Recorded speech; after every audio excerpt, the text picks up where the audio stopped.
Marissa Harris and her boyfriend were driving down the highway in Virginia after a day of hiking when a 12-year-old boy plummeted from the overpass and landed on top of their car, killing Marissa. Marissa, 22, and her first and last boyfriend, Perry Muth, had just left from a day of hiking at Burke Lake in Fairfax County in October of 2017 when the boy came crashing onto the hood of their SUV.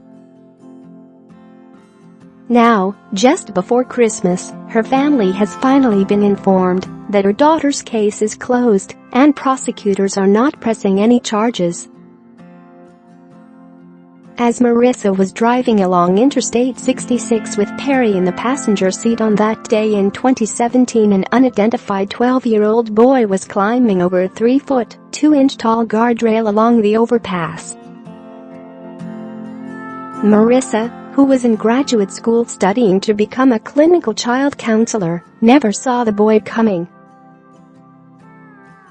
The roof of the SUV the couple were driving in was torn apart from the boy's fall.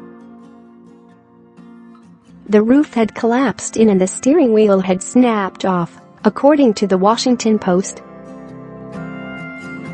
When Perry looked to where Marissa would have been, a terrified boy with the bone sticking out of him looked back at him.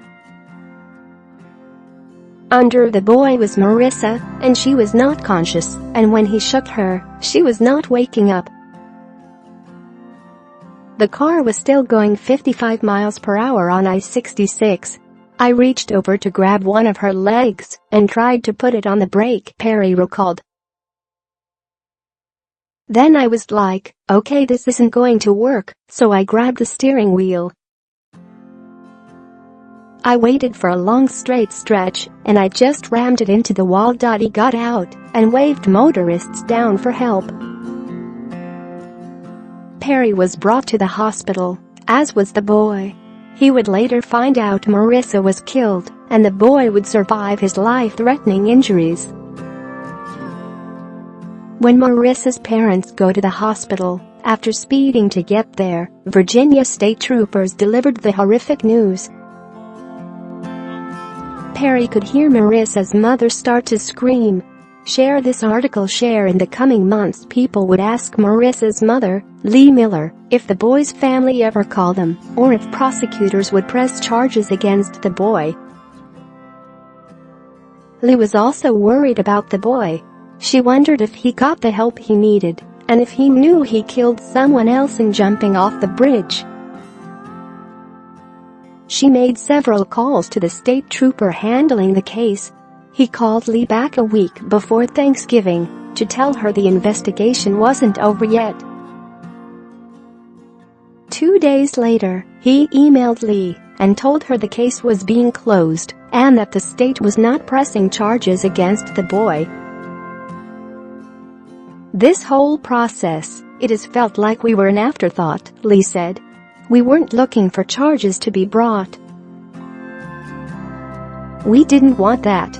But it would have been nice to know. What's the harm in telling us? If you have made that decision, the family would not let the boy be interviewed by police, and they said he fell after he dropped his cell phone. At the boy's school, the teacher told his class he fell onto the road and was hit by a car.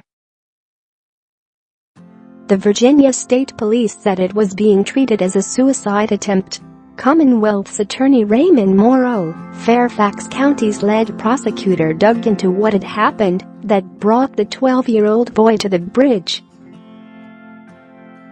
We wanted to make sure someone was not molesting this child or bullying this child, Morrow said. If there was anyone down the stream who was somehow at fault, on behalf of the victim in the case, we wanted to find out. The boy's family would not allow him to be interviewed, however investigators did obtain search warrants for his cell phone and computer. There just wasn't anything there, Morrow said. When the boy returned to school on crutches, a fellow student said it was like nothing even happened. For confidential help, call the National Suicide Prevention Lifeline at 1-800-273-8255 for confidential support on suicide matters in the UK. Call the Samaritans on 08457 90 90 90. Visit a local Samaritans branch for confidential support in Australia. Please call Lifeline on 13 11 14.